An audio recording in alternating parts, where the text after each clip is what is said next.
All right, let's just jump right into it. You're looking at a huge migration project, moving from the world you know, VMware, over to a brand new Nutanix AHV cluster. And yeah, it's the kind of thing that gives sysadmins nightmares, right? You're just imagining broken VMs and a flood of angry help desk tickets. The pressure is definitely on. And then you hear this. It's the classic line from management, isn't it? It sounds so simple, but it just completely ignores the mountain of work ahead of you. It's the kind of phrase that makes you want to brew an entire pot of coffee just for yourself. But what if that weekend cutover wasn't actually a total fantasy? Well, here's the good news. And trust me, it's a big deal.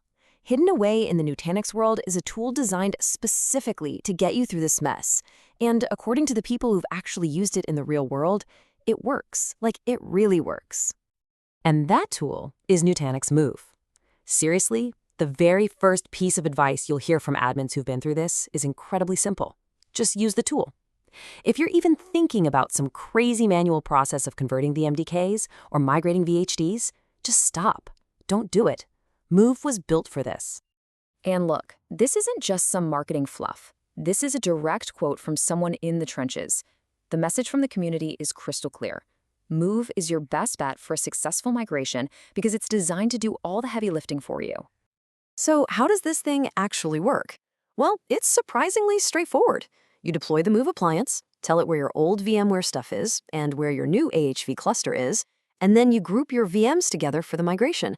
Move then starts syncing all the data in the background while your VMs are still up and running. The cutover itself, that's the last and fastest step.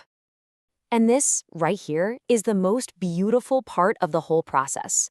When you're ready to make the switch, Move gracefully shuts down the original VM, does one last quick data sync, automatically yanks out the old VMware tools, injects the new AHV drivers, and then boots it right up on the Nutanix cluster. As far as your applications and your users are concerned, it was just a simple reboot, no drama at all.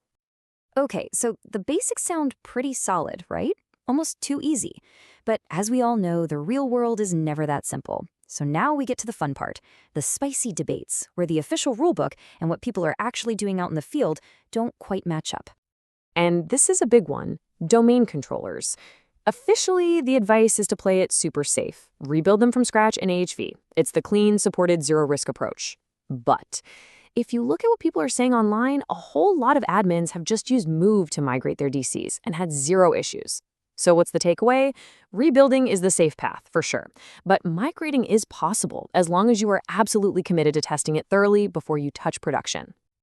So beyond those big debates, you've got the practical, everyday problems. You know, the little things that make you want to pull your hair out. Let's talk about the real-world gotchas.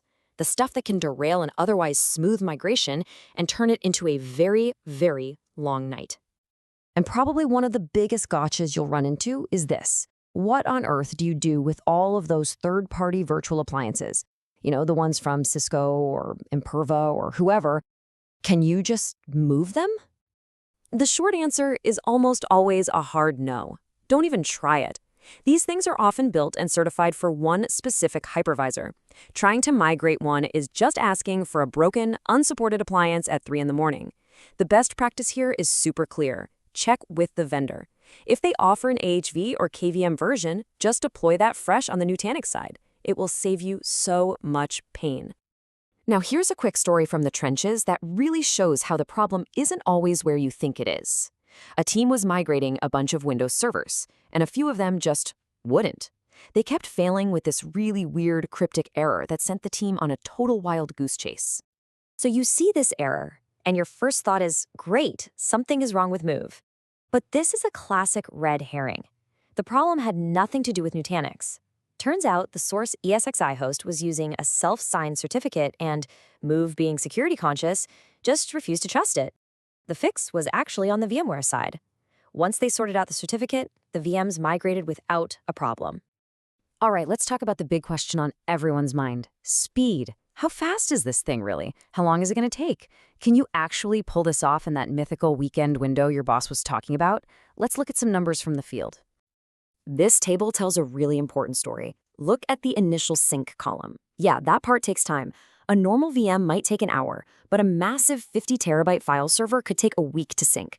But now, look at the final cutover column. It's always just a matter of minutes. That's the key. The actual downtime, the part your users will notice, is incredibly short no matter how huge the virtual machine is. And you should know, this isn't just a tool for small jobs. This thing is built to scale.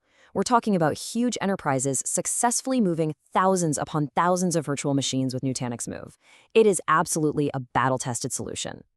And to round things out, here's a quick lightning round of other weird little gotchas to keep an eye on. Some of these are small, but they can cause massive headaches. For instance, on Linux VMs, be ready for network card names to change, because that'll break your scripts. Oh, and any software licensed to a MAC address? Yeah, you're probably going to need to relicense that. And the other things are just critical prep work. Make sure your cluster time zones match, give Move the admin rights it needs, and get your firewall rules sorted out on the AHV side ahead of time. So, after going through all the success stories, the tricky parts, and the debates, we're back to the most important question of all. Can you actually trust Nutanix Move with your critical production workloads? Is this thing actually reliable? The overwhelming answer from people who've done it is a resounding yes. This quote really sums it up perfectly. The tool itself is solid. When things go wrong, it's almost always something in the environment, like those weird SSL certs, a tricky network config, or one of those vendor appliances that just doesn't want to cooperate. The core of Nutanix Move, though, is incredibly dependable. So what's the final playbook for success? Here's your checklist. First, don't be a hero. Start with a small test batch of non-critical VMs to prove it works in your environment. Second, don't try to migrate everything at once. Break it down into smaller, manageable groups. Always be suspicious of those vendor appliances. Get your networking and firewall stuff sorted out before you even start. And finally, maybe the best piece of advice of all. If you get stuck, just call Nutanix support. People say they're fantastic and can save you hours of frustration. So here's the bottom line. Migrating from VMware to Nutanix is a massive project, but it absolutely does not have to be a total nightmare. Nutanix Move isn't some magic wand that makes all problems disappear. You'll probably hit a few bumps in the road. But when you compare it to the absolute horror of trying to do this manually, it's a powerful, reliable tool. It's a godsend that turns a potentially terrifying project into a totally manageable and honestly, a surprisingly chill reality.